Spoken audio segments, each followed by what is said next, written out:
Hi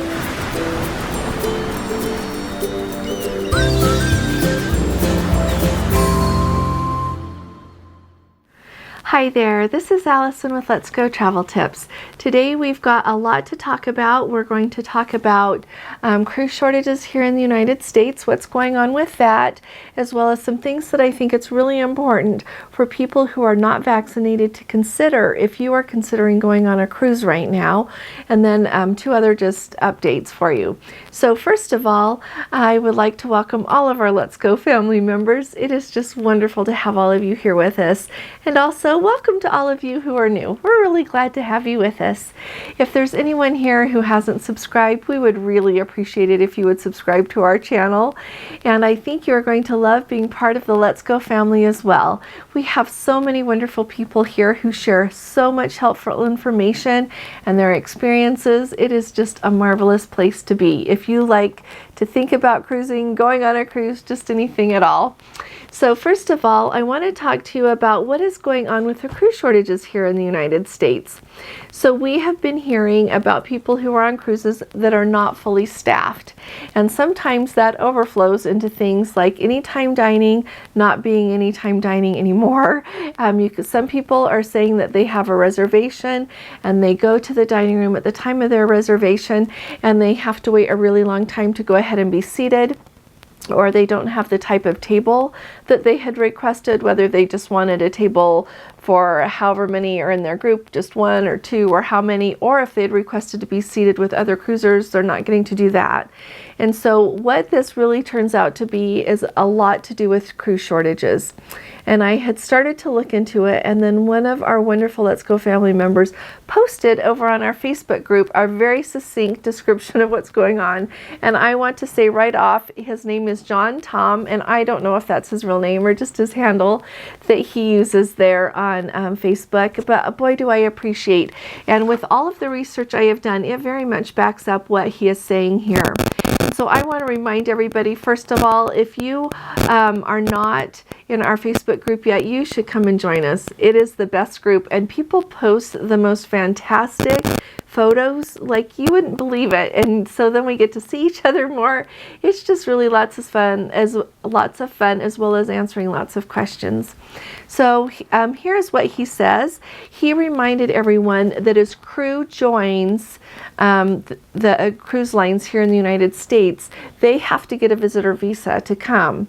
The U.S. State Department that gives out those visas is apparently very short-staffed and moving slow, like surprise, surprise. And so there is a big backup with the number of applications for visas as compared with the ones that have been processed and approved. And so that is what the big holdup is.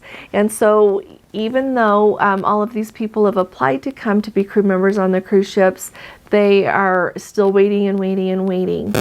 And so this gentleman pointed out that he had also heard secondhand information that the reason that the Sapphire Princess's restart, and mind you, remember she was supposed to start sailing again towards the end of June, and now it's not going to be into September. We talked about those 11 cruises that were canceled. That is because of crew shortages.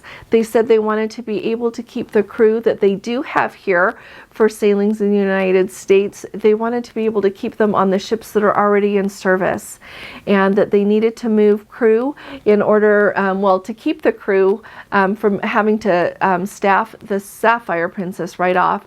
And then with the Caribbean Princess ending, remember that they were going to have that short cruise that was just like 4 days from San Francisco on up to Vancouver. That was cut short because they really needed to be able to move that crew over to the Discovery Princess to cover everything, because as the Discovery Princess has started off, she has sailed at not 100% capacity, but with a lot of passengers. And so that makes perfect sense to me, and I think that it sounds like indeed that's probably what's going on. And I wanted to point out, if everybody doesn't know, when a ship is in dry dock, the crew doesn't need to be there. A skeleton crew, I'm sure, is there just for anything that they need, but just some princess people, but they don't need to have all the crew members because the passengers aren't there.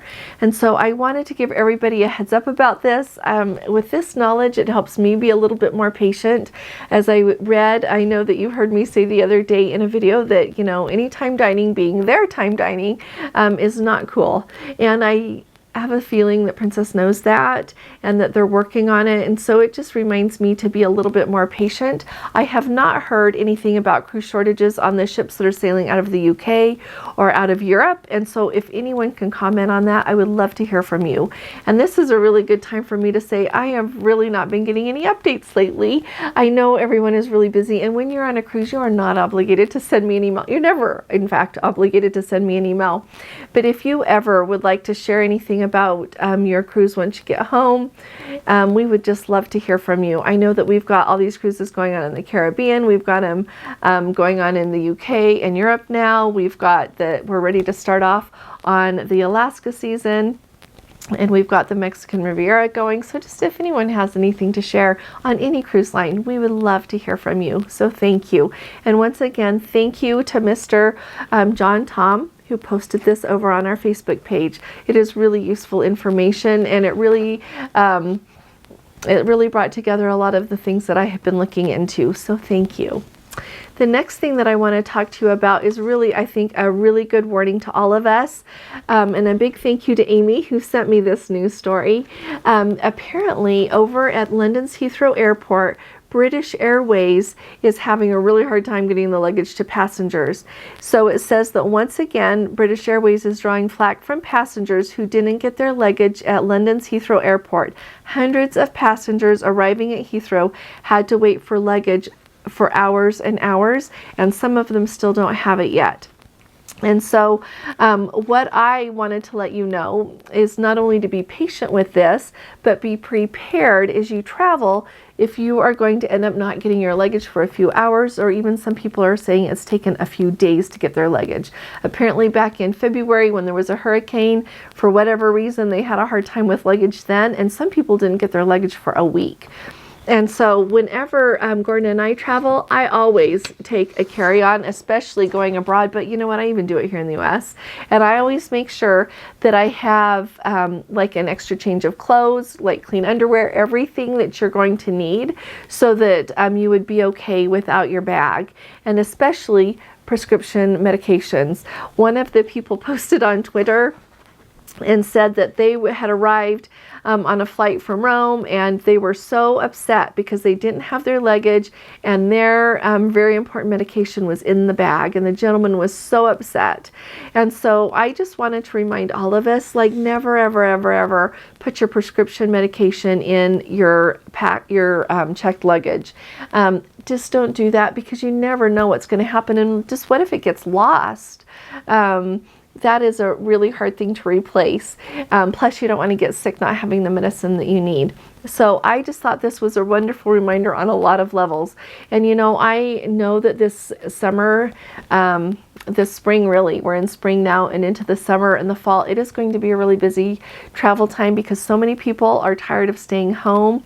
The travel industry is really busy. The cruises are filling up. And so just be prepared, not only with packing your carry-on, but just be aware that some things might slow some things down. So thank you very much again, Amy, for sending me that.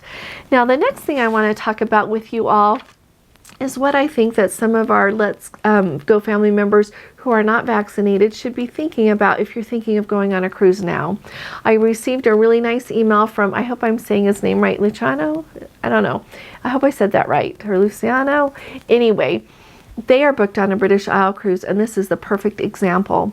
So like I said, they've got the exemption. They're going to go on a British Isle cruise. When they had initially talked to Princess, they'd said, oh yeah, you can take a Princess excursion and then stay in the port and explore it on your own for the rest of the day during the time that, you know, the ship will be in port, and that would be marvelous. But then he was talking to Princess just, I think this week or just at the end of last week, and they said, nope, you're going to have to go on that excursion and get back on the ship. And so here is what I have found, and I want to make sure that everybody thinks about this. So if you are sailing with an exemption, and this is like across the board, this is what it says for sailings from the US and Canada, it's what it says for the sailings from UK, as well as sailings from Europe. And we don't quite have the protocols yet for the sailings from Australia, but I'm wondering if it's going to be included there as well.